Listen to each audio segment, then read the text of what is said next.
สวัสดีครับทุกคนวันนี้ผมจะมาพูดถึงเรื่องของโรคสมาธิสั้นกันแล้วก็จะมาทำความเข้าใจว่าโรคนี้มันเป็นอย่างไรนะแล้วก็จะพูดไปถึงหัวข้อต่างๆด้วยอย่างเช่นอาการของโรคนี้เป็นอย่างไรแล้วก็เรื่องของการรักษาถ้าไม่รักษาจะเป็นอย่างไรถ้ารักษาจะหายไหมแล้วก็เรื่องของการใช้ยาแล้วก็เรื่องของการปรับเปลี่ยนพฤติกรรมแล้วก็สุดท้ายเนี่ยจะพูดถึงเรื่องที่ว่าข้อดีข้อเสียของคนเป็นโรคสมาธิสั้นแล้วก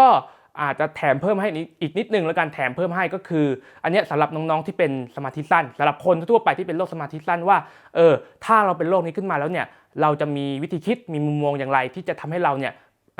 เรายังมีความมั่นใจในตัวเองอยู่เรายังเห็นข้อดีของตัวเองอยู่คือคนอื่นๆอาจจะมองว่าเราอาจจะไม่ดีหรือยังไงก็เรื่องของเขาแต่ว่าให้เราเนี่ยไม่สูญเสียเซลล์เอ็กซ์ตรีมเดี๋ยวเราจะมาพูดกันว่าเราจะมีวิธีคิดหรืออะไรยังไงกับคนที่เป็นโรคสมาธิสั้นนะครับก็ในสังคมของเราทั่วๆไปเนี่ยเราอาจจะเห็นได้เลยว่ามันจะมีคนหลายๆคนที่ว่าอาจจะเป็นลักษณะที่ว่าคือเป็นคนที่แบบไม่ชอบอยู่นิ่งยุกยิกยุกยิกเหม่อลอยง่ายอย่างเงี้ยแล้วก็ขี้ลืมอย่างเงี้ยดูเป็นคนที่แบบไม่มีความรับผิดชอบดูเป็นคนไม่มีแบบแผนในชีวิตแล้วก็อาจจะดูเป็นคนที่แบบหัวร้อนง่ายอารมณ์ง่ายซึ่งถ้าเราไม่รู้ว่าคนเหล่านี้เป็นอะไรเนี่ยเราก็อาจจะคิดว่าคนเหล่านี้อาจจะเป็นแค่คนที่มีนิสัยแบบนั้นก็คือนิสัยที่มันไม่ดีว่าง่ายๆก็คือเขามีนิสัยอย่างนั้นน่ะเขาอาจจะเป็นคนที่มีนิสัยแบบไม่มีความรับผิดชอบเขาอาจจะเป็นคนที่แบบมีนิสัยที่ว่าขี้ลืมเขาเป็นคนที่แบบมีนิสัยที่แบบคุมอารมณ์ตัวเองไม่ได้เลยหัวร้อนอย่างเงี้ยแต่ในความเป็นจริงคนเหล่านี้อาจจะเป็นโรคสมาธิสั้นก็ได้นะอันนี้คือสิ่งที่เราอาจจะไม่รู้ว่าเขาเป็นอะไรมาก่อนแต่ว่าถ้าหากว่าเรารู้แล้วว่าอาการของโรคมันเป็นยังไงก็อาจจะช่วยทำให้เราเนี่ยรู้ว่าสิ่งที่เขาเป็นเนี่ยอาจจะเป็นเพราะโรคสมาธิสั้นเราจะได้ช่วยเหลือเขาได้นะแล้วก็ข้อมูลตรงนี้ผมก็ขอพูดแล้วกันว่าผมได้อ้างอิงมาจากประสบการณ์ตรงเลยก็คือผมเป็นโรคสมาธิสั้นแล้วก็ได้มีการพูดคุยกับเพื่อนอีกหลายๆคนที่เป็นสมาธิสั้นด้วยแล้วก็ได้เอามาจากที่ว่าผมได้พูดคุยกับคุณหมอที่ว่าผมได้ไปปรึกษาเขาอยู่เรื่อยๆเป็นจิตแพทย์ที่ได้ปรึกษาอยู่เรื่อยๆก็เลยเอาข้อมูลพวกนี้มาแชร์กันแล้วก็สุดท้ายเนี่ยก็มีการอ้างอิงข้อมูลบางส่วนมาจากหนังสือเล่มหนึ่งที่ชื่อว่าหนังสือโลกของเด็กสมาธิสั้นเป็นเล่มสีเหลืองๆนะก็คนเขียนก็คือคุณหมอแมวน้ำนะก็เป็นอีกเล่มหนึ่งที่ว่าผมว่าเป็นเล่มที่น่าสนใจก็คือเป็นเล่มที่มีข้อมูลที่ครบถ้วนแล้วก็อ่านไม่ยากจนเกินไปก็เป็นเล่มหนึ่งที่แนะนำให้อ่านกันนะครับผมบอกก่อนนะว่าผมไม่ได้สปอนเซอร์ไม่ได้ค่าโฆษณาอะไรเขานะผมไม่ได้รู้จักคุณหมอนะผมไม่ได้รู้จักนักเขียนนะแค่ว่าผมเคยอ่านเล่มนี้แล้วมันรู้สึกว่ามันดีก็ผมก็เลยอยากเอาเล่มนี้อยากเอาเล่มนี้มาแชร์กันแล้วก็สุดท้ายเนี่ยก็อาจจะรบกวนขอให้เพื่อนๆพี่ๆน้องๆทุกๆคนถ้าหากว่าชอบคลิปแนวนี้ก็ให้ช่วยกันกดติดตามกด Subscribe ให้กับช่อง YouTube ของผมหน่อยแล้วกันครับก็จะได้เป็นกำลังใจให้ผมในการทำคลิปต่อๆไปนะแล้วก็ถ้ามีเรื่องราวดีๆอีกเราจะได้เอามาแชร์กันอีกครับไปเราไปเข้าเรื่องกันโรคสมาธิสั้นคือถ้าเกิดว่าเราพูดกันโดยภาพรวมเนี่ยด้วยความที่ว่าชื่อมันชื่อว่าโรคสมาธิสั้นหลายๆคนก็จะเข้าใจว่าคนเป็นโรคนี้ก็คือจะมีสมาธิที่สั้นกว่าคนทั่วไปแต่ในความเป็นจริงเนี่ยมันครอบคลุมไปมากกว่านั้นมันไม่ได้หมายถึงแค่สมาธิอย่างเดียวคือถ้าเป็นภาษาอังกฤษเนี่ยมันจะเป็น ADHD มันอาจจะครอบคลุมกว่าแต่เป็นภาษาไทยเนี่ยมันจะเป็นแค่ว่าสมาธิสั้นเฉยๆคือถ้าเกิดว่าคนเป็นโรคสมาธิสั้นเนี่ยมันอาจจะมีอาการอย่างอื่นร่วมด้วยและถ้าเกิดคนที่ไม่รู้เนี่ยก็อาจจะมองว่าแบบเขาเป็นคนที่ดูไม่มีความรับผิดชอบเขาดูเป็นคนที่ไม่จดจ่อเขาดูเป็นคนที่ไม่ตั้งใจทำงานเขาดูเป็นคนขี้ลืมเขาดูเป็นคนควบคุมอารมณ์ไม่ได้หัวร้อนง่ายอะไรอย่างเงี้ยซึ่งจริงๆแล้วเนี่ยเรื่องพวกนี้มันคือสิ่งที่มาจากโรคสมาธิสั้นกันหมดเลยแค่ว่าเราไม่รู้แค่นั้นเองคือด้วยความที่ว่าภาษาไทยมันชื่อว่าสมาธิสั้นแล้วก็เราก็เข้าใจกันว่ามันก็คือสมาธิที่สั้นกว่าคนปกติแล้วก็เข้าใจว่ามันแค่เรื่องสมาธิอย่างเดียวแต่จริงๆมันไม่ใช่แค่เรื่องสมาธิไม่ใช่แค่เรื่องการจดจ่อแต่ว่ามันมีองค์ประกอบอย่างอื่นร่วมด้วยเราไปดูกันครับว่าโรคสมาธิสั้นเนี่ยมันมีอะไรบ้างอาการของโรคสมาธิสั้นนะเราก็จะแบ่งออกได้เป็น3ด้านใหญ่ๆคือเขาจะเรียกกันว่า3เสาหลักครับก็อาการแรกก็คือจะมีอาการที่เรียกว่าอยู่ไม่นิ่งอยู่ไม่นิ่งเนี่ยอาการส่วนใหญ่ก็จะเป็นลักษณะที่อยู่ไม่นิ่งชอบเคลื่อนไหวร่างกายไปมาลุกเดินไปมาหรือว่าถ้าเกิดในเด็กเนี่ยก็อาจจะถึงขั้นถ้าเป็นหนักๆนะก็อาจจะถึงขั้นที่ว่าวิ่งรอบห้องเรียนอย่างเงี้ยคืออะไรประมาณเนี้ยรวมถึงจะเป็นลักษณะของคนที่ว่าแบบชอบทำหลายๆอย่างพร้อมกันโดยที่มันไม่เสร็จสักอย่างก็คือทำนู่นทำนี่หลายๆอย่างพร้อมกันแล้วก็สุดท้ายมันก็ไม่สำเร็จเลยสักอย่างหนึ่งเพราะว่าเราไม่รู้จักทำอย่างใดอย่างหนึ่งไงอะไรอันนี้คืออาการแรกก็คืออาการอยู่ไม่นิ่งอาการที่2นะครับเราเรียกว่าอาการเหม่อล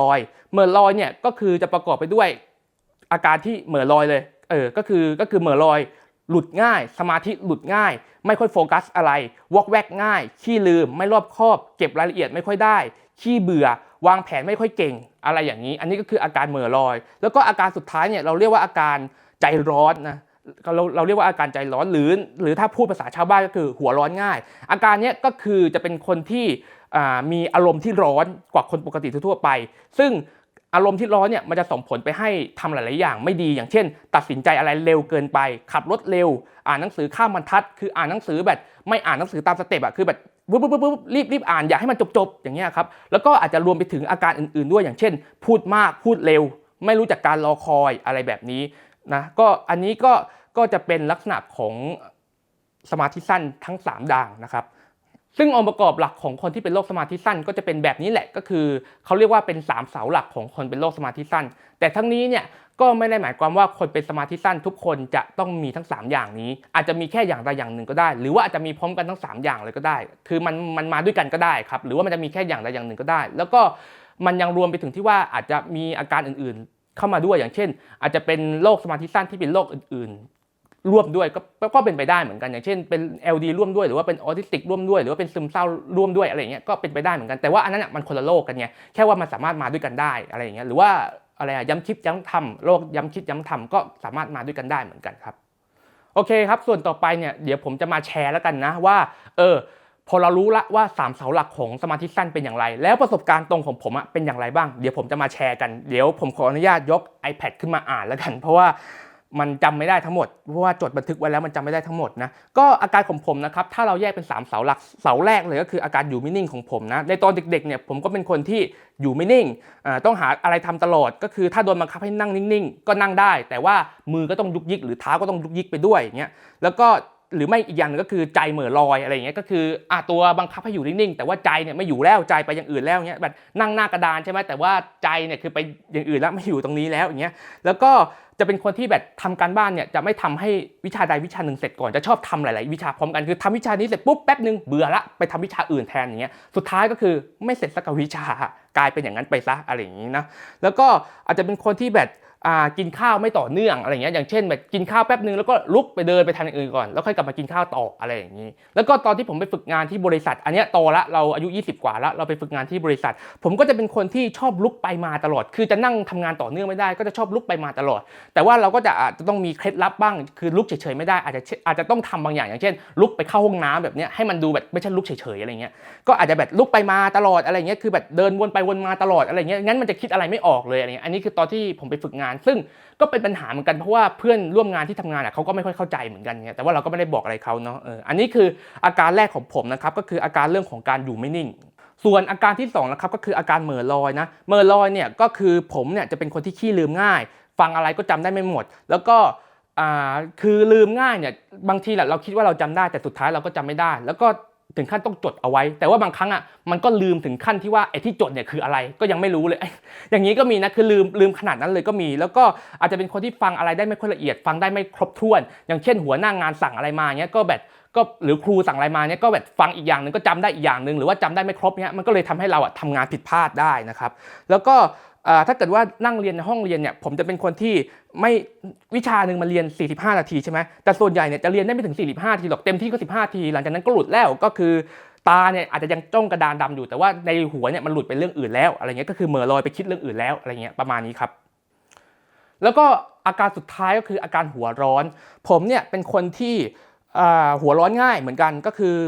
อตอนเด็กๆเนี่ยอาจจะร้อนง่ายกว่านี้แต่ว่าอาจจะไม่ได้แสดงออกแต่ว่าบางทีก็แสดงออกอันนี้ก็เหมือนกันจะเห็นได้ชัดเจนสุดคือเวลาที่ถูกกระตุ้นเช่นเวลาเล่นเกมเนี่ยก็จะทำให้หัวร้อนได้ง่ายเงี้ยแล้วก็จะเป็นคนที่ทำอะไรรวดเร็วไปหมดกินข้าวเร็วทำการบ้านเร็วอะไรเงี้ยแล้วก็เป็นคนที่แบบคือพอมันทำเร็วมากๆเนี่ยมันก็ทำให้เราเนี่ยบางทีก็ทำงานผิดพลาดอย่างเงี้ยแล้วก็อาจจะเป็นรวมไปถึงนิสัยอื่นๆด้วยอย่างเช่นชอบฟังเพลงเร็วๆเงี้ยผมเป็นคนชอบฟังเพลงร็อกแบบเนี้ยก็เกี่ยวข้องด้วยเวลาอ่านหนังสือก็จะอ่านแบบรวมๆไม่มาอ่านทีละบรรทัดเงี้ยก็อาจจะอ่านแบบรวมๆรวบไปเลยอะไรเงี้ยมันก็ทำให้การอ่านหนังสือเนี่ยไม่ละเอียดแล้วก็อ่านตกๆหล่นๆแล้วก็อะไรเนี่ยที่มันต้องรอคอยมากๆเนี่ยก็จะรอคอยไม่ค่อยเป็นอย่างเช่นอะไรที่มันต้องต่อแถวยาวๆเนี่ยก็จะรู้สึกแบบหงุดหงิดหัวร้อนแบบไม่อยากรอไม่อยากทนอย่างเงี้ยก็ถ้าเกิดว่าตอนเด็กๆก็อาจจะถึงขั้นมีการโวยวายออกมาเลยเนี่ยแต่ว่าถ้าเป็นในตอนโตเนี่ยก็อาจจะไม่ได้โวยวายแล้วแต่ว่าอาจจะแบบนึกออกไหมแบบหงุดหงิดอยู่ในใจอะไรอาจจะแบบอึดอัดอยู่ในใจอย่างเงี้ยเดินไปเดินมาบิดตัวไปบิดตัวมาอะไรอย่างเงี้ยเพราะว่าเราอึดอัดขี้เกียจแบบเราไม่อยากรอมันน่าเบื่ออะไรเงี้ยแล้วก็รวมไปถึงที่ว่าผมก็เป็นคนที่พูดเร็วด้วยคือตอนโตเนี่ยผมเป็นคนพูดเก่งแล้วก็พอพูดเก่งปุ๊บเราก็พูดเร็วด้วยความเราเป็นสมาธิสั้นอย่างเงี้ยมันก็จะอยู่ในส่วนของหัวร้อนก็คือ เราเป็นคนที่พูดเร็วมันเลยทำให้จังหวะการพูดไม่ดีแล้วก็เหมือนกับว่าเวลาคนฟังเนี่ยก็อาจจะฟังไม่ทันมันก็อาจจะแบบรัวๆติดๆกันเลยอะไรอย่างเงี้ยก็อันนี้ก็เป็นอีกปัญหาหนึ่งเหมือนกันซึ่งมันมาจากอาการหัวร้อนของโรคสมาธิสั้นนั่นเองครับที่ผมพูดมาทั้งหมดเนี่ยคุณพอมองออกหรือยังว่าทำไมเราต้องรู้จักโรคสมาธิสั้นเพราะว่าอาการพวกนี้มันเป็นอาการที่ผมว่าคนทั่วๆไปในสังคมเนี่ยเป็นกันเยอะนะเป็นกันหลายคนนะอาการจาก3เสาหลักเนี่ยรวมถึงอาการที่ผมเล่าไปจากประสบการณ์ตรงเนี่ยผมว่าคนเป็นกันเยอะนะแต่เราไม่รู้ว่านี่คืออาการของโรคสมาธิสั้นพอเราไม่รู้ปุ๊บเนี่ยมันจะทำให้เราเกิดการตีความผิดเราก็จะตีความว่าเขาเป็นคนนิสัยไม่ดีเขาเป็นคนคุมอารมณ์ไม่เก่งเขาเป็นคนไม่มีความรับผิดชอบอะไรอย่างเงี้ยแล้วก็จะตีความต่างๆนานาว่าเขาเป็นคนแบบนู้นแบบนี้ซึ่งจริงๆแล้วเนี่ยมันไม่ใช่ความผิดของเขาซะทีเดียวเพราะว่าเขาไม่ได้ตั้งใจเป็นแต่ว่ามันเป็นเพราะว่าเขาเป็นโรคแต่เราไม่รู้พอเราไม่รู้ปุ๊บเราก็เลยตีความผิดแล้วก็การรักษาก็ไม่เกิดขึ้นเพราะฉะนั้นนี่จึงเป็นที่มาของคลิปนี้ครับว่าทำไมเราถึงควรจะต้องรู้จักโรคสมาธิสั้นถ้าไม่รักษาแล้วจะเป็นอย่างไรโดยธรรมชาติแล้วเนี่ยคนเป็นโรคสมาธิสั้นก็จะเป็นตั้งแต่เด็กๆทีนี้เนี่ยถ้าเราไม่รักษาเนี่ยโดยธรรมชาติก็อาจจะดีขึ้นได้บ้างแต่ว่าจะดีขึ้นได้มากน้อยแค่ไหนอันนี้ขึ้นอยู่กับคนถ้าพูดตรงๆก็คือแล้วแต่ดวงเลยว่าจะดีขึ้นได้มากน้อยแค่ไหนซึ่งถ้าเรารักษาจะดีกว่าเพราะว่าเราวางแผนได้ใช่ไหมแต่ว่าถ้าเราไม่รักษาอาการเขาก็จะติดตัวต่อไปซึ่งจะดีขึ้นได้มากน้อยแค่ไหนก็ตอบไม่ได้ทีนี้เนี่ยถ้าเกิดเราไม่รักษาเนี่ยสิ่งที่จะส่งผลให้เขาเป็นเนี่ยก็คือจะทำให้เขาเนี่ยเป็นคนที่ไม่ค่อยระวังตัวเกิดอุบัติเหตุได้ง่ายเป็นคนที่วางแผนในชีวิตไม่ดีเป็นคนที่อาจจะทำให้คนรอบตัวเนี่ยเครียดได้เป็นคนที่อารมณ์ร้อนง่ายเป็นคนขี้ลืมง่ายรวมถึงอาจจะเป็นคนที่พูดเร็วพูดเก่งพูดเร็วเกินไปอะไรเงี้ยพูดไม่เป็นจังหวะอย่างเงี้ยอาจจะทำให้พูดเรียกว่าอะไรคือพูดติดกันพูดไม่รู้เรื่องอะไรอย่างเงี้ยก็อาจจะเป็นอย่างนั้นได้ถ้าหากว่าเป็นวัยรุ่นเนี่ยก็อาจจะทำให้เขามีปัญหาเพราะว่าเขาอาจจะไปเข้าร่วมกับคนที่มีปัญหาในสังคมอยู่แล้วก็ได้อาจจะทำให้เกิดปัญหาเรื่องของการท้องก่อนวัยอันควรหรือว่าปัญหาเรื่องของยาเสพติดแต่ถ้าหากว่าเป็นในวัยผู้ใหญ่เนี่ยก็อาจจะทำให้เขาเนี่ยมีปัญหาเรื่องของการทำงานมีปัญหากับเพื่อนร่วมงานก็อาจจะทำให้เขาเนี่ยรู้สึกสูญเสียเซลล์เอ็กซ์ตรีมได้สูญเสียความมั่นใจในตัวเองได้ครับสำหรับสาเหตุของโรคนะครับเราจะแบ่งออกเป็น3สาเหตุใหญ่ๆนะสาเหตุแรกก็คือเรื่องของปัจจัยทางร่างกายถ้าพูดถึงเรื่องของร่างกายเนี่ยก็จะเป็นเรื่องของระบบสมองซึ่งคนเป็นโรคสมาธิสั้นเนี่ยจะมีสมองส่วนหน้าที่อาจจะเล็กกว่าคนทั่วไปหรือว่าอาจจะโตช้ากว่าคนทั่วไปสมองส่วนหน้าก็จะเกี่ยวข้องกับเรื่องของการยับยั้งชั่งใจเรื่องของการระงับอารมณ์เรื่องของการใช้เหตุผลพวกนี้ก็จะอยู่ที่สมองส่วนหน้าแล้วก็อาจจะเป็นไปได้ว่าเส้นใยเขาเรียกว่าอะไรเส้นใยของประสาทของระบบสมองส่วนหน้าเขาอาจจะบางกว่าคนทั่วไปด้วยแล้วก็อาจจะรวมไปถึงความผิดปกติอย่างอื่นอย่างเช่นเรื่องของสารสื่อประสาทที่ผิดปกติเช่นสารโดปามีนพวกนี้คือคุณหมอเนี่ยเขาก็บอกอยู่เหมือนกันว่าสมองเราเนี่ยรู้วิธีใช้พลังงานอย่างฉลาดมันรู้ว่าถ้าหากว่าใช้อะไรมากเกินไปเนี่ยมันจะต้องลดการใช้พลังงานเพราะฉะนั้นเนี่ยในเมื่อคนเป็นโรคสมาธิสั้นเนี่ยมีสมองส่วนหน้าที่เล็กเพราะฉะนั้นเนี่ยก็ทำให้การทำงานของเขาเนี่ยมันจะเล็กลงคือสมองเนี่ยจะประหยัดพลังงานเพราะฉะนั้นก็จะใช้สมองส่วนหน้าให้น้อยลงมันก็เลยส่งผลให้เขาก็มีปัญหาเรื่องเกี่ยวกับพวกนี้แหละเรื่องของการระงับอารมณ์อะไรพวกนี้ก็จะเป็นส่วนหนึ่งด้วยนะปัจจัยที่2ก็คือเรื่องของปัจจัยทางพันธุกรรมเขาก็พบว่าถ้าเกิดว่าทายาทไม่ใช่ทายาทคือเชื้อสายข้างบนเนี่ยถ้าหากว่ามีโรคสมาธิสั้นถ้าใครเป็นสมาธิสั้นอยู่แล้วเงี้ยก็จะทำให้ทายาทมีโอกาสเป็นโรคสมาธิสั้นได้มากยิ่งขึ้นมากกว่าคนทั่วไปที่ไม่มีประวัติเรื่องของโรคสมาธิสั้นในเรื่องของพันธุกรรมแล้วก็เขาก็บอกต่อว่าคู่แฝดเนี่ยก็จะมีโอกาสที่จะทำให้คู่ถ้าเกิดแฝดคนหนึ่งเป็นอีกคนหนึ่งก็จะมีโอกาสเป็นประมาณ 78%แล้วก็ปัจจัยที่3เนี่ยก็จะเป็นความผิดปกติอื่นๆเช่นก่อนคลอดหลังคลอดเนี้ยก่อนคลอดแม่อาจจะดูดบุหรี่อะไรเงี้ยครับก็เขาก็บอกว่ามันก็ส่งผลเหมือนกันเพราะว่าสารพิษจากบุหรี่เนี่ยก็อาจจะทำให้เด็กเป็นสมาธิสั้นได้เหมือนกันเงี้ยแล้วก็อาจจะเป็นเรื่องของหลังคลอดอย่างเช่นเด็กขาดออกซิเจนหลังคลอดอะไรเงี้ยก็เป็นไปได้จะทำให้เกิดเรื่องของโรคสมาธิสั้นได้ครับอันนี้คือเรื่องของสาเหตุของโรคนะครับสมาธิสั้นเทียมสมาธิสั้นเทียมก็คือไม่ได้เป็นโรคสมาธิสั้นจริงๆแต่ว่าอาการเหมือนโรคสมาธิสั้นส่วนใหญ่จะเกิดขึ้นจากการเลี้ยงดูหรือเกิดจากสภาพแวดล้อมเช่นการเลี้ยงดูบางอย่างมันไม่เหมาะสมทำให้เขาเนี่ยทำให้เด็กอาจจะไม่มีการโฟกัสที่ดีหรือว่าไม่มีสมาธิจดจ่ออย่างเงี้ยหรือว่าอาจจะทำให้แบบดูร้อนง่ายหัวร้อนง่ายอะไรเงี้ยซึ่งอาจจะเกิดจากการเลี้ยงดูก็คือว่าง่ายก็คือเขาไม่ได้เป็นโรคสมาธิสั้นนั่นเองก็คือเขาไม่ได้เป็นจริงๆแค่ว่าอาการเขาเหมือนเป็นซึ่งเราก็สามารถปรับง่ายๆก็คือปรับวิธีการเลี้ยงดูนั่นแหละปรับเรื่องของสภาพแวดล้อมนั่นแหละให้ดีขึ้นถ้าเกิดว่าปรับพวกนี้แล้วเขาดีขึ้นจนกระทั่งเป็นปกติได้ก็แปลว่าเขาเป็นสมาธิสั้นเทียมแล้วก็ ในวัยผู้ใหญ่เนี่ยก็เป็นได้นะสมาธิสั้นเทียมอย่างเช่นเราทำอะไรเราอยู่ในโลกอินเทอร์เน็ตเนี้ยใช้มือถือปัดนู่นปัดนี่เร็วๆปุ๊บปั๊บทำอะไรเร็วๆไปหมดมันทำให้เราเนี่ยไม่สามารถจดจ่ออะไรนานๆได้ก็เป็นการฝึกให้เราใช้สมาธิให้มันสั้นลงนั่นเองมันก็ถือว่าเป็นสมาธิสั้นเทียมอย่างหนึ่งเหมือนกันนะในสำหรับคนที่เป็นคนโตๆเนี่ยถ้าเกิดว่าคนโตๆเนี่ยทำอะไรแบบปุ๊บปั๊บเร็วๆมากๆแล้วฝึกใช้อย่างนั้นเรื่อยๆสุดท้ายเนี่ยการจดจ่อการโฟกัสเรื่องของสมาธิของเราก็จะลดลงเองไปด้วยอย่างเงี้ยก็จะทำให้เราเนี่ยดูเป็นเหมือนกับสมาธิสั้นเทียมไปด้วยเหมือนกันอย่างเงี้ยเพราะฉะนั้นเนี่ยเราก็อาจจะต้องปรับเรื่องของการใช้ชีวิตด้วยนะว่าไม่ให้มันรวดเร็วจนเกินไปอย่างเงี้ยไม่ให้มันวุบวับหรือรวดเร็วจนเกินไปจนกระทั่งมันดูคล้ายกับเราเป็นสมาธิสั้นทั้งที่จริงเราไม่ได้เป็นครับถ้ารักษาแล้วจะหายไหมคำตอบก็คือโดยปกติเนี่ยอาการ3เสาหลักเนี่ยมันมีอย่างที่ผมบอกไปแล้วว่ามันมีไฮเปอร์มันมีอยู่ไม่นิ่งใช่ไหมมันมีเหม่อลอยแล้วก็มันมีใจร้อนใช่ไหมก็ตามปกติแล้วถ้าเรารักษาเนี่ยมันจะอาจจะยังลงเหลืออาการนึงอยู่ก็คืออาการเหม่อลอยไอไฮเปอร์อยู่ไม่นิ่งกับใจร้อนเนี่ยอาจจะหายแต่ว่าเหม่อลอยเนี่ยก็อาจจะยังหลงเหลืออยู่ได้บ้างทีนี้เนี่ยก็มีข้อมูลหนึ่งเขาออกมาพูดน่าสนใจเป็นข้อมูลจากหมอเขาบอกว่าเขาแบ่งเป็นทั้งหมด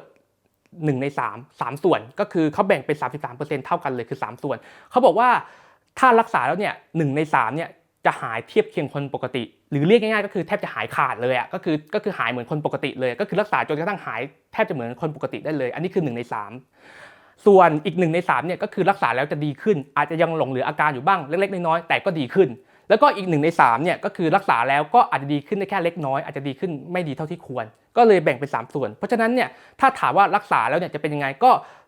ใช้คำว่า1 ใน 3มีโอกาสหายแทบจะใกล้เคียงคนปกติแล้วก็ถ้าเกิดว่าอาการยังหลงเหลืออยู่ส่วนมากจะหลงเหลือเรื่องของอาการเหม่อลอยเป็นหลักมากกว่าอาการอื่นๆเช่นไฮเปอร์เงี้ยจะเรื่องของการไฮเปอร์คือไม่อยู่นิ่งจะค่อนข้างจะหายครับอันนี้ก็คือถ้ารักษาแล้วก็จะเป็นลักษณะอย่างนี้ครับต่อไปเรื่องของการใช้ยาเนี่ยอาจจะเป็นเรื่องของแพทย์ซะมากกว่าก็คืออาจจะต้องให้หมอเป็นคน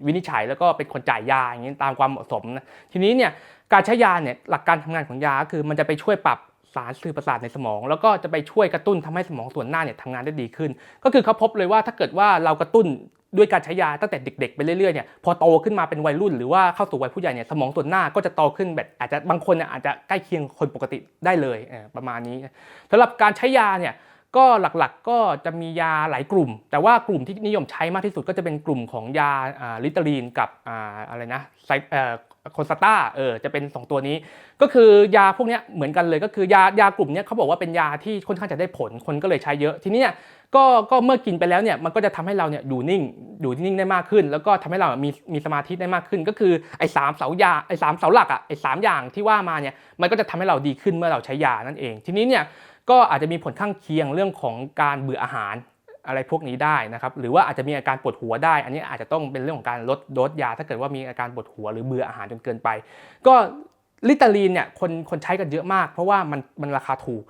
แต่ว่ามันจะกินแล้วมันจะอยู่ได้แค่4 ชั่วโมงก็คือกินได้แป๊บนึงมันก็ต้องกินต่อเนื่องต้องเรียกว่าต้องวางเวลาดีๆให้เพื่อให้ยามันอยู่ต่อเนื่องอาจจะต้องกินแบบวันหนึ่ง4 ครั้งเลยอย่างเงี้ยส่วนไอ้โคสตาเนี่ยก็คือยาตัวเดียวกับลิตาลีนแต่ว่า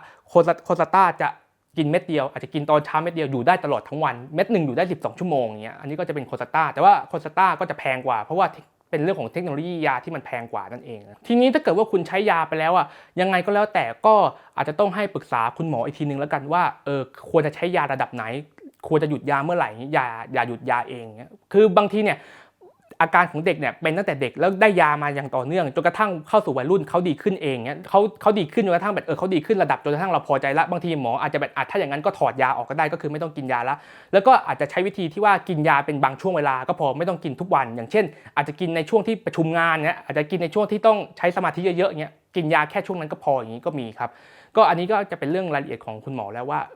เขาจะทำยังไงดีอะไรเงี้ยแต่ว่าที่สำคัญก็คืออย่าหยุดยาเองในกรณีที่เด็กถามว่าทำไมต้องกินยาก็ถ้าเป็นเด็กเล็กเนี่ยก็อาจจะตอบตรงๆไปเลยว่าแบบถ้าหนูกินยานี้แล้วนะอาจจะทำให้หนูเนี่ยเรียนได้รู้เรื่องขึ้นเรียนได้ดีขึ้นอะไรอย่างเงี้ยอาจจะทำให้หนูเนี่ยแบบเล่นกับเพื่อนได้ดีขึ้นอะไรเงี้ยอาจจะตอบตรงๆอย่างนี้ไปเลยสั้นๆง่ายๆแต่ถ้าเกิดในเด็กโตเนี่ยก็อาจจะอธิบายเหตุผลไปด้วยก็ได้ว่ามันเป็นยังไงอะไรเงี้ยเพราะว่าคือเด็กโตเนี่ยต้องใช้เหตุผลเพราะว่าเด็กโตเนี่ยเขาหาข้อมูลเองได้แล้วบางทีเขาหาข้อมูลเองได้ถ้าเกิดเราไปหลอกเขาเนี่ยมันก็จะเกิดความไม่เชื่อใจแล้วก็สุดท้ายเนี่ยคือความเชื่อใจเป็นสิ่งที่สำคัญมากก็คือเราอย่าโกหกเด็กเพราะว่าถ้าเกิดเราโกหกเด็กไปแล้วเด็กจะไม่เชื่อใจเราคราวนี้มันจะยิ่งทำให้เรารักษาได้ยากขึ้นเพราะว่าเด็กไม่เชื่อใจเราแล้วนะครับ มันก็อาจจะเป็นอีกเรื่องนึงที่ว่าพยายามทำยังไงก็ได้ให้เขาเชื่อใจเราส่วนในกรณีของตอนที่อยู่โรงเรียนเนี่ยก็อาจจะฝากยาไว้ที่ครูก็ได้เพราะว่าถ้าเกิดว่าฝากไว้ที่ตัวเด็กอ่ะบางทีเด็กอาจจะลืมกินก็ได้อย่างเงี้ยหรือเด็กเล็กเนี่ยบางทีเขาอาจจะยังไม่ทันหรอกอย่างเงี้ยก็อาจจะฝากไว้ที่ครูแล้วก็อาจจะบอกกับให้ครูเนี่ยบอกกับเด็กอาจจะทำเป็นเรียกว่าเป็นโค้ดลับกันว่าถ้าครูทำแบบนี้นะให้มาหาครูเพื่อจะมากินอะไรเงี้ยก็คือบางทีเนี่ยเราอาจจะไม่ต้องให้เด็กคนอื่นไม่ต้องให้เพื่อนด้วยกันเนี่ยรู้ก็ได้ว่าเด็กคนนี้กินยาเนี่ยเพราะว่าเดี๋ยวมันอาจจะเกิดปัญหาได้ก็อาจจะใช้วิธีที่ว่าให้เรียกมาพบครูส่วนตัวอะไรเงี้ยไม่ต้องให้เพื่อนเห็นเนี่ยอาจจะใช้วิธีแบบถึงเวลาพักเที่ยงมาส่งโค้ดลับให้เด็กอะไรเงี้ยว่าแบบถือว่าเป็นการรู้กัน2คนว่าถ้าครูทำแบบนี้กับเด็กนะแปลว่าให้เด็กเนี่ยมาหาครูเพื่อมากินยาอย่างนี้ก็ได้ครับส่วนในกรณีของเด็กที่พกยากินเองบางทีเด็กโตเนี่ยอาจจะสามารถพกยากินเองได้แล้วก็สามารถกินเองได้แต่ว่าอาจจะต้องแอบไม่ให้เพื่อนรู้หรือเพื่อนเห็นอะไรอย่างนี้เพราะว่าคือบางทีเนี่ยมันมีการที่เด็กคนอื่นเข้าใจผิดว่าเพื่อนเห็นปุ๊บเพื่อนเห็นว่าเด็กคนนี้กินยาก็แบบสงสัยว่ายาอะไรเงี้ยแล้วแบบสุดท้ายอาจจะคิดไปเองว่ายาเนี้ยทำให้คนเรียนเก่งขึ้นเพื่อนก็แย่งยานึกออกว่าแย่งยาจากคนเป็นสมาธิสั้นเอาไปกินเองเงี้ยซึ่งมันอันตรายมากเพราะว่ายาพวกริตาลีนพวกนี้มันเป็นยาที่ต้องให้แพทย์เป็นคนสั่งถึงจะกินได้เพราะว่ามันมีหลายเรื่องมันมีเรื่องของน้ำหนักตัวเรื่องอะไรเกี่ยวข้องด้วยอย่างเงี้ยคือมันไม่ใช่ยาที่แบบจะมาส่งต่อกินได้อย่างเงี้ยเพราะฉะนั้นเนี่ยมันเป็นเรื่องที่อันตรายถ้าเกิดว่าเด็กที่เห็นว่าแบบเข้าใจผิดว่าแบบเห็นเพื่อนกินแปลว่าเป็นยาเรียนเก่งแล้วไปแย่งเพื่อนกินอย่างเงี้ยมันอาจจะทำให้เกิดอันตรายกับเด็กคนนั้นได้แล้วก็เรื่องสุดท้ายเกี่ยวกับยาอันนี้คุณหมอได้บอกกับผมเองเลยคุณหมอบอกว่ายาเนี่ยมันไม่ใช่ทางออกที่ดีที่สุดหรือยาเนี่ยมันอาจจะไม่ใช่ตัวเลือกที่ดีที่สุดแต่ว่ายาเนี่ยมันจะช่วยทำให้ทุกอย่างเนี่ยง่ายขึ้นมันหมายความว่ายังไงมันหมายความว่าคือการใช้ยาเนี่ยไม่ใช่เรียกว่ามันไม่ใช่ประเด็นหลักที่จะทำให้คนคนนั้นดีขึ้นได้จริงๆยาเนี่ยเป็นแค่ตัวเสริมสิ่งที่เป็นตัวหลักที่ทำให้เขาดีขึ้นได้ก็คือเรื่องของการปรับพฤติกรรมมากกว่าแต่ยาเนี่ยจะช่วยทำให้การปรับพฤติกรรมเนี่ยมันง่ายขึ้นคืออธิบายง่ายๆก็คือถ้าเกิดคนเป็นโรคสมาธิสั้นเนี่ยเขาไม่มีสมาธิเขาไม่จดจ่อใช่ไหมบางทีการฝึกปรับพฤติกรรมเนี่ยมันทำได้ยากเพราะว่าด้วยความที่ว่าเขาเป็นสมาธิสั้นแต่พอเราใช้ยาปุ๊บเนี่ยมันจะทำให้เขามีสมาธิที่ดีขึ้นก็จะทำให้เราปรับพฤติกรรมเขาได้ง่ายขึ้นนั่นเองแต่ว่ายาล้วนๆเนี่ยถ้าใช้ยาเดี่ยวอย่างเดียวเลยเนี่ยไม่ได้ช่วยทำให้ดีขึ้นได้ขนาดนั้นอะไรเงี้ยอันนี้คือสิ่งที่หมอฝากบอกไว้เพราะฉะนั้นเนี่ยหมอเขาก็เลยบอกว่าสำหรับเขานะอันนี้สำหรับหมอที่เป็น advisor ของผมนะเขาเลยบอกว่าสำหรับเขาเนี่ยยาเนี่ยไม่ใช่สิ่งที่จำเป็นขนาดนั้นเขาก็ต้องดูเป็นความเหมาะสมถ้าหากว่าปรับพฤติกรรมได้โดยที่ไม่ต้องใช้ยาได้ก็ไม่ต้องใช้ยาแต่ถ้าเกิดว่ามันจำเป็นต้องใช้ยาจริงก็ถึงจ่ายยาอันนี้คือสิ่งที่หมอได้บอกผมไว้เพราะฉะนั้นเนี่ยขอให้ทุกคนรู้ไว้เลยว่ายาเนี่ยไม่ใช่ทางออกที่ดีที่สุดเสมอไปครับเป็นแค่ทางเลือกทางหนึ่งที่ช่วยทำให้อย่างอื่นง่ายขึ้นทีนี้เนี่ยขอพูดอีกเรื่องหนึ่งแล้วกันก็คือเรื่องของการนั่งสมาธิคือคนไทยเนี่ยบางทีเข้าใจผิดว่าเฮ้ยเป็นสมาธิสั้นงั้นก็นั่งสมาธิสิอะไรเงี้ยใช่ไหมคือในความเป็นจริงเนี่ยถามว่านั่งสมาธิช่วยไหมช่วยครับช่วยได้ดีด้วยถ้าเกิดนั่งได้แต่ประเด็นคือมันนั่งได้ไหมเพราะว่าการนั่งสมาธิเนี่ยมันต้องค่อยๆไปเรื่อยๆนึกออกป่ะมันไม่ใช่นั่งแป๊บเดียวมันต้องนั่งไปเรื่อยๆอะไรอย่างเงี้ยแล้วก็คือโดยปกติแล้วเด็กสมาธิสั้นส่วนใหญ่เวลาเขาจะฝึกเรื่องของการใช้สมาธิให้ดีขึ้นเขาจะฝึกจากกิจกรรมมากกว่าเช่นเด็กเล็กก็คืออะไรว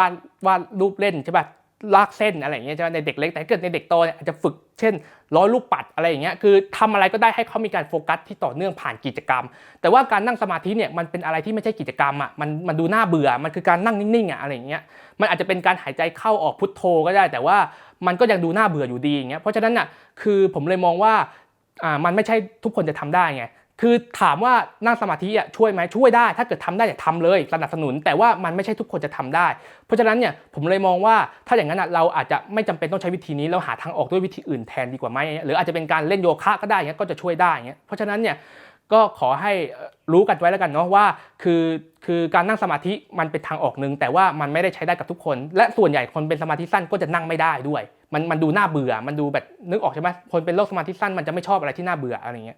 เพราะฉะนั้นเนี่ยก็อาจจะเป็นความเข้าใจผิดอย่างหนึ่งของคนไทยที่ว่าเป็นโรคสมาธิสั้นต้องนั่งสมาธิเนี่ยผมมองว่าไม่ใช่อย่างนั้นถ้านั่งได้นั่งแต่ถ้านั่งไม่ได้ไปทำกิจกรรมอื่นที่มันส่งเสริมเราที่มันทำให้เรามีสมาธิที่ดีขึ้นอย่างนั้นดีกว่าครับดีกว่าที่จะไปบังคับให้นั่งสมาธิโดยที่มันไม่มีประโยชน์อะไรเลยต่อไปเป็นเรื่องของการช่วยเหลือครับสำหรับการช่วยเหลือเนี่ยเรื่องแรกที่เราจะมาพูดกันก็คือเรื่องของการปรับพฤติกรรมโดยภาพรวมครับข้อแรกคือเรื่องของการมีต้นแบบที่ดีครับถ้าหากว่าเด็กเนี่ยได้อยู่กับต้นแบบที่ดีก็จะทำให้เด็กเนี่ยซึมซับไปเรื่อยๆได้เรียนรู้ไปเรื่อยๆกับต้นแบบที่ดีอย่างเช่นอะไรอย่างเช่นพ่อแม่เนี่ยถ้าเกิดพ่อแม่เนี่ยเป็นคนที่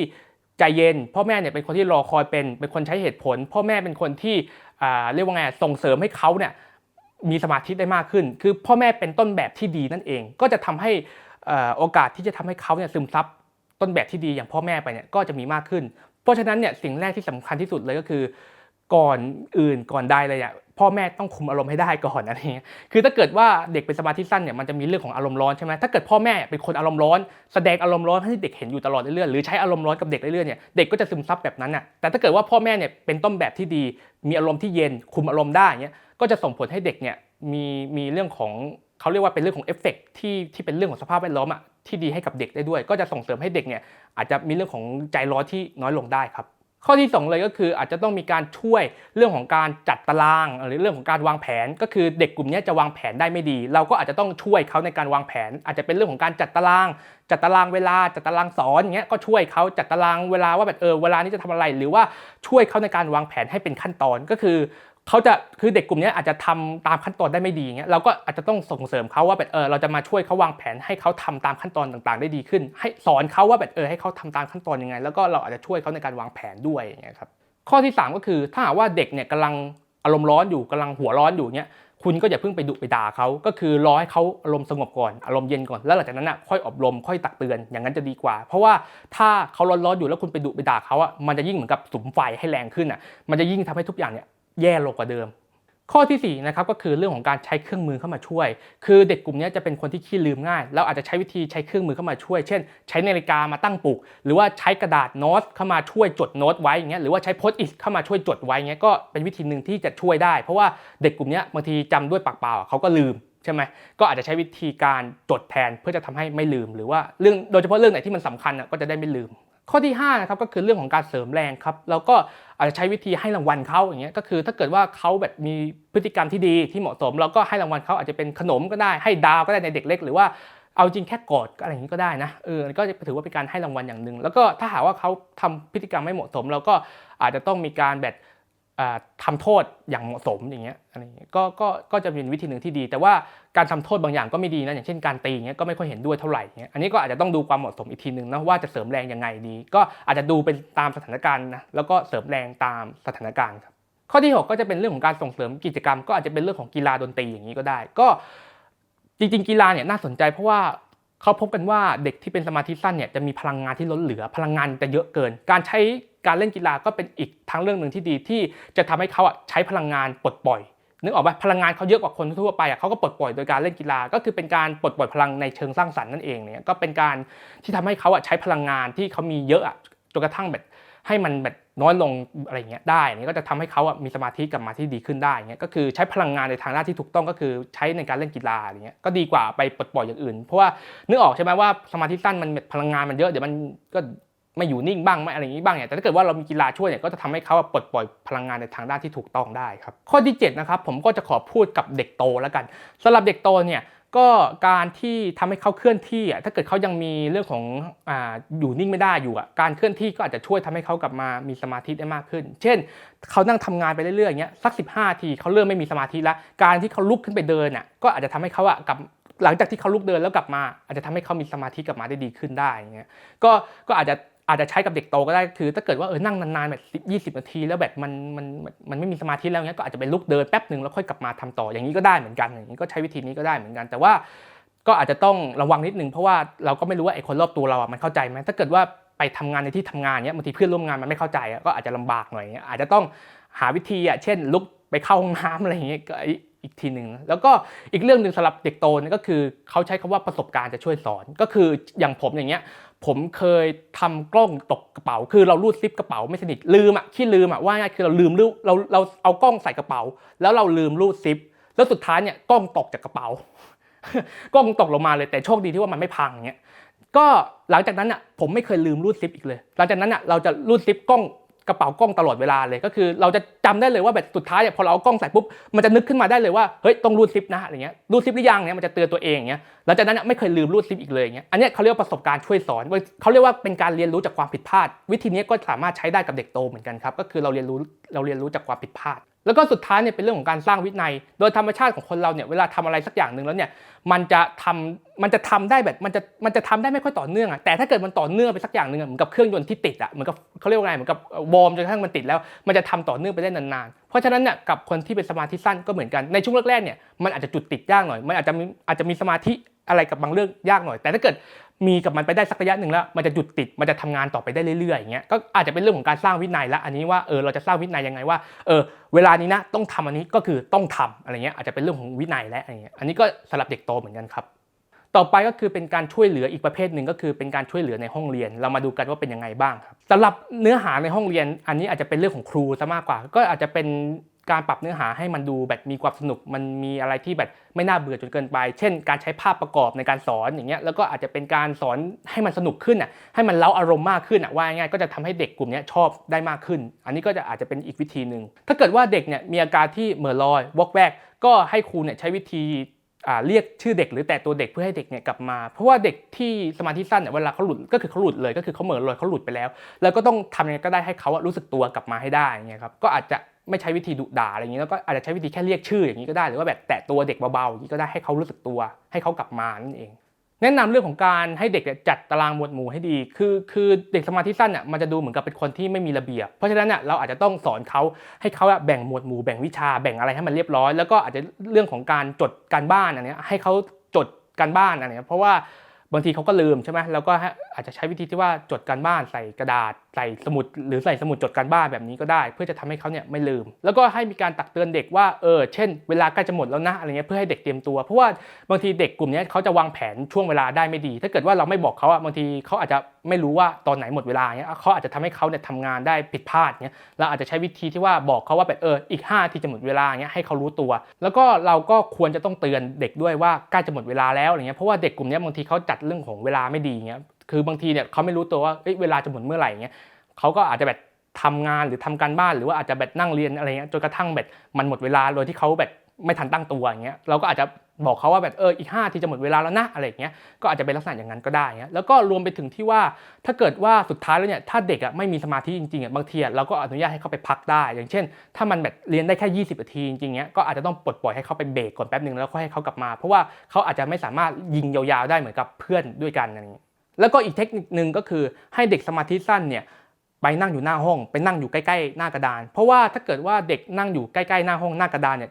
จะทำให้เด็กเนี่ยโฟกัสได้ง่ายขึ้นแล้วก็จะทำให้เด็กเนี่ยหลุดหรือวอกแวกได้น้อยลงโอเคครับอันนี้ก็จะเป็นภาพรวมของการที่ใช้เทคนิคต่างๆในการปรับพฤติกรรมของเด็กสมาธิสั้นถ้าหากว่าท่านใดอยากได้เทคนิคที่ละเอียดกว่านี้หรือเยอะกว่านี้ก็ลองไปศึกษาดูในหนังสือที่ผมแนะนำหนังสือเล่มเหลืองๆที่ชื่อว่าโลกของเด็กสมาธิสั้นเล่มนั้นมีบอกอย่างละเอียดเลยแล้วก็มีบอกเยอะกว่านี้ด้วยผมอาจจะยกตัวอย่างมาแค่บางส่วนเท่านั้นเองเพราะว่าถ้าเกิดว่าเอามาทั้งหมดเนี่ยมันจะยาวมากเนาะแล้วอาจจะยกตัวอย่างบางส่วนมาเพื่อทำให้เราเข้าใจเฉยๆแต่ถ้าเกิดว่าท่านอยากได้รายละเอียดมากกว่านี้ลองไปอ่านในหนังสือเล่มนั้นดูได้ครับเพราะว่าผมมองว่าหนังสือเล่มนั้นบอกละเอียดมา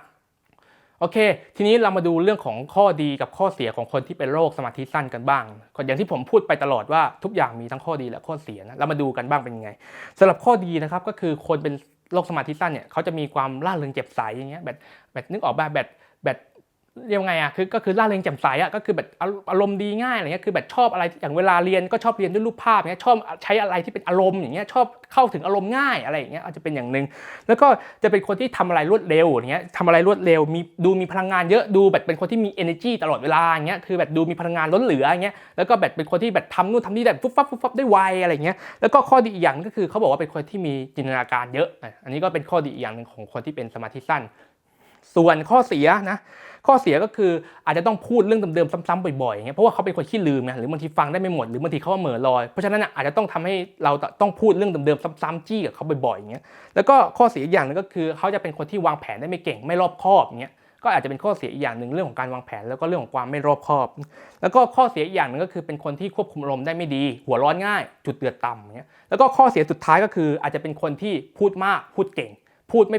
ม่เป็นจังหวะอะไรเงี้ยอาจจะทำให้สุดท้ายเนี่ยก็เป็นการที่ฟังไม่รู้เรื่องนั่นเองก็คือพูดเร็วจนทั้งแบบฟังไม่รู้เรื่องเนี่ยซึ่งผมก็เป็นอยู่นะ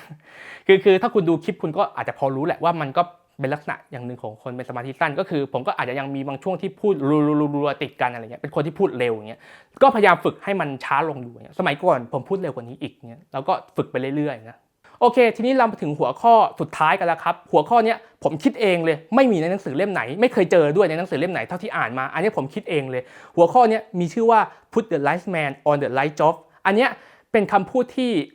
ถ้าใครเรียนบริหารเนี่ยคำพูดนี้ HR อะไรพวกนี้มักจะพูดกันก็คือใช้คนให้ถูกที่นั่นเองว่าง่ายคือเอาคนคือคนแต่ละคนไม่เหมือนกันถ้าหากว่าคุณอยากให้งานออกมาดีคุณก็ใช้คนให้มันถูกประเภทว่าง่ายอย่างนี้ทีนี้เนี่ยที่ผมเอาคำพูดนี้มาใช้กับเด็กสมาธิสั้นเพราะว่าผมมองว่าสุดท้ายแล้วเนี่ยไม่ว่ายังไงก็แล้วแต่เรารักษาเขาดีแค่ไหน2 ใน 3เขาก็ยังมีอาการของโรคอยู่อันนี้คือในกรณีที่รักษาแต่ถ้าในกรณีของคนที่ไม่รักษาก็แน่นอนครับอาการมันก็ยังมีติดตัวไปเรื่อยๆใช่ไหมถ้าไม่รักษาก็ยิ่งเข้าไปอีกก็อาการก็มีต่อไปเรื่อยๆเพราะฉะนั้นเนี่ยพวกนี้มันจะเป็นจนกระทั่งไปถึงตอนโตเผลอๆอาจจะเป็นไปตลอดชีวิตเลยส่วนใหญ่ก็จะเป็นไปตลอดชีวิตด้วยซ้ำเพราะฉะนั้นเนี่ยผมเลยกลับมามองว่าถ้าอย่างนั้นบางครั้งเราควบคุมไม่ได้เราแก้ไขไม่ได้เราไม่สามารถแก้ไขเด็กสมาธิสั้นให้กลับมาเป็นปกติได้ถ้าเรารักษาได้เรารักษาเขาให้เต็มที่แต่ในกรณีที่มันสุดๆแล้วจริงๆมันไม่สามารถหายได้งั้นก็ไม่หายก็คือไม่หายงั้นก็ถือว่าเป็นความแตกต่างอย่างหนึ่งของคนไปผมก็เลยกับมองว่าอย่างนี้ครับผมเคยได้ยินอาจารย์ของผมเขาเคยพูดในห้องเรียนว่าคนเป็นโรคสมาธิสั้นเนี่ยจะมีลักษณะอย่างหนึ่งก็คือเป็นพวกพันโปรเจกต์แต่ไม่เสร็จสักโปรเจกต์นึงอธิบายง่ายๆคือคนเป็นโรคสมาธิสั้นเนี่ยมันชอบคิดนู่นคิดนี่คิดนั่นเนี่ยคิดสร้างโปรเจกต์นู้นโปรเจกต์นี้คิดนู่นคิดนี่นั่นแต่สุดท้ายเนี่ยสิ่งที่มันคิดทำไม่เสร็จเลยสักอย่างหนึ่งเพราะอะไรเพราะมันไม่มีสมาธิมากพอที่จะทำให้งานมันเสร็จได้ถ้าอย่างนั้นในเมื่อเราแก้ไม่ได้แล้วเราแก้คนที่เป็นโรคสมาธิสั้นให้มันมีสมาธิที่ดีขึ้นไปกว่านี้เราแก้ไม่ได้แล้วจริงๆถ้าอย่างนั้นเราก็เลือกใช้คนที่เป็นสมาธิสั้นให้ถูกจุดละกันถ้าอย่างนั้นเช่นให้คนที่เป็นโรคสมาธิสั้นเนี่ยเป็นคนคิดโปรเจกต์เป็นคนแบบนึกออกไหมเป็นคนคิดเป็นคนสร้างสรรค์เป็นคนคิดงานเป็นคนสร้างสรรค์งานแล้วให้คนอื่นมาทำในส่วนอื่นๆแทนเช่นให้คนอื่นๆมาวางแผนแทนหรือว่าให้คนอื่นมาทำแทนว่าง่ายก็คือให้เด็กสมาธิสั้นเนี่ยเป็นคนคิดแล้วให้คนอื่นมาเป็นคนทำซึ่งการทำแบบนี้มันเป็นเหมือนกับการเอาจุดเด่นของคน2 คนเนี่ยที่มีจุดเด่นไม่เหมือนกันมาทำงานร่วมกันในงานเดียวกันทำให้งานมันสำเร็จได้นั่นเองก็คือวิธีนี้เป็นวิธีที่เราเรียกง่ายๆก็คือใช้วิธีที่เรียกว่าเป็นการปิดจุดด้อยให้กลายเป็นจุดเด่นนึกออกไหมคือเราใช้ระบบการทำงานร่วมกันเป็นทีมในการปิดจุดด้อยของคนที่เป็นสมาธิสั้นให้กลายเป็นจุดเด่นจุดด้อยเขายังไงก็คือยังเป็นจุดด้อยของเขาแต่ว่าเราก็เลือกที่จะไม่ใช้จุดด้อยเขาในการทำงานแต่เราเลือกที่จะใช้จุดเด่นของเขาในการทำงานในส่วนที่เขาทำไม่ได้ที่เป็นจุดด้อยเราก็ให้คนอื่นมาทำแทนนั่นเองอันนี้ก็คือเป็นวิธีหนึ่งมาถึงบทสรุปส่งท้ายแล้วครับอันนี้ผมอยากจะฝากบอกถึงคนที่เป็นสมาธิสั้นทุกๆคนเลยว่าทุกๆคนครับคนบนโลกนี้เกิดมาไม่มีใครปกติหรอกทุกคนมันจะมีความแตกต่างทุกคนมันจะอาจจะมีอะไรที่พิเศษกว่าคนอื่นนิดๆหน่อยๆแต่ว่าคนทั่วไปเนี่ยคนในสังคมทั่วไปคนปกติเนี่ยเขาอาจจะมีแค่นิดเดียวจนกระทั่งมันไม่กระทบต่อชีวิตของเขาแต่เราอาจจะมีเยอะกว่าคนปกติจนกระทั่งมันกระทบชีวิตของเราบ้างเราก็พยายามจะเรียนรู้กับมันไปแล้วถ้ารักษาได้ก็รักษาไปสุดท้ายเนี่ยถ้ารักษาไม่หายจริงไม่หายก็คือไม่หายก็คือเป็นต่อไปผมมองว่ามันก็เป็นแค่ความแตกต่างแค่นั้นเองมันก็คือแค่ว่าเรามีข้อดีและข้อด้อยไม่เหมือนคนอื่นแค่นั้นเองสุดท้ายเนี่ยเราก็เลือกที่จะใช้ข้อดีของเราสิเราก็เลือกเวลาเราไปทำงานเนี่ยเราก็เลือกที่จะไปหางานที่มันเป็นข้อดีของเรานึกออกป่ะเวลาคือเราเรียกว่าใช้คนให้ถูกที่ถ้าเกิดว่าอะไรที่เป็นข้อดีของเราก็ใช้อย่างนั้นไปเช่นคนที่เป็นโรคสมาธิสั้นหลายๆคนเนี่ยอาจจะถนัดในการเป็นนักวิจารณ์นักคิดอะไรอย่างเงี้ยนึกออกไหมแต่ว่าถ้าเกิดว่าให้เขาลงมือทำจริงๆที่มันต้องใช้เวลาใช้ความอดทนทำต้องใช้การวางแผนทำเนี่ยเขาอาจจะทำไม่ได้ถ้าเป็นแบบนั้นก็ไม่ต้องไปทำเราก็โยนให้คนอื่นที่เขาถนัดไปทำแทนมันเป็นการเขาเรียกว่ามันเป็นการทำงานร่วมกันที่ใช้เขาเรียกเป็นการทำงานอย่างหนึ่งที่เป็นการทำงานร่วมกันเป็นทีมที่เราใช้จุดเด่นของแต่ละคนมาทำงานร่วมกันนึกออกใช่ไหมอะไรอย่างเงี้ยผมกลับมองแบบนั้นมากกว่าผมกลับมองว่าในเมื่อเราไม่เหมือนคนอื่นไม่เหมือนก็ไม่เป็นไรก็แค่เรามีข้อดีและข้อเสียไม่เหมือนคนอื่นแค่นั้นเองเราก็เลือกที่จะไปใช้ทำงานหรือว่าเรียกว่าเลือกที่จะใช้งานในส่วนของข้อดีของเราไปส่วนในส่วนของข้อเสียก็ไม่เป็นไรก็ช่างมันไปเราทำเรื่องนี้ไม่ได้เราก็ให้คนอื่นทำไปแทนอะไรเงี้ยอันนี้ผมกับคิดแบบนี้มากกว่าแล้วก็สุดท้ายเนี่ยผมก็อยากจะฝากบอกเอาไว้ว่าสุดท้ายเนี่ยคนเป็นสมาธิสั้นบางทีมันเลี่ยงไม่ได้หรอกที่จะโดนคนด่าบางทีเนี่ยหลายๆคนก็จะมาตัดสินเราหลายๆคนก็จะมาตัดสินว่าเราเป็นคนควบคุมอารมณ์ไม่เป็นเราเป็นคนหัวร้อนง่ายเราเป็นคนไม่มีระเบียบวินัยเราเป็นคนขี้ลืมเราเป็นคนไม่ใส่ใจเวลาฟังอะไรใครเนี่ยเวลาครูสั่งอะไรหรือเจ้านายสั่งอะไรเนี่ยเรามักจะลืมเพราะอะไรเพราะว่าเราเหม่อลอยเขาก็จะตีความว่าเราเป็นคนไม่ใส่ใจเขาเราไม่ฟังเขาเราไม่ใส่ใจเขาเราไม่สนใจเขาอะไรเงี้ยเขาก็จะตีความว่าเราเป็นคนแบบนู้นแบบนี้แบบนั้นอันเนี้ยสุดท้าย ช่างเขาครับเขาจะตีความว่าเราเป็นไงก็ตีความไปเพราะสุดท้ายเรารู้คำตอบอยู่แก่ใจว่าเราไม่ได้เป็นคนแบบนั้นเราไม่ได้เป็นคนที่ยังไงเราไม่ได้เป็นคนที่คุมอารมณ์ไม่เก่งเราไม่ได้เป็นคนที่ไม่มีระเบียบวินัยเราไม่ได้เป็นคนที่ไม่ใส่ใจเพียงแค่ว่าเรื่องพวกนี้มันเกิดขึ้นเพราะเราเป็นสมาธิสั้นซึ่งมันก็เลยทำให้เราแตกต่างจากคนปกติแค่นั้นเองเราไม่ต้องไปสนใจหรอกใครจะตัดสินอะไรเราตัดสินไปเลยเราไม่ต้องไปฟังเขาเพราะสุดท้ายเรารู้อยู่แก่ใจว่าเราเป็นอย่างไรอันนี้คือสิ่งสุดท้ายที่ผมอยากจะฝากบอกเอาไว้กับคนที่เป็นสมาธิสั้นทุกๆคนครับสำหรับวันนี้ก็มีเพียงเท่านี้ครับขอบคุณมากครับ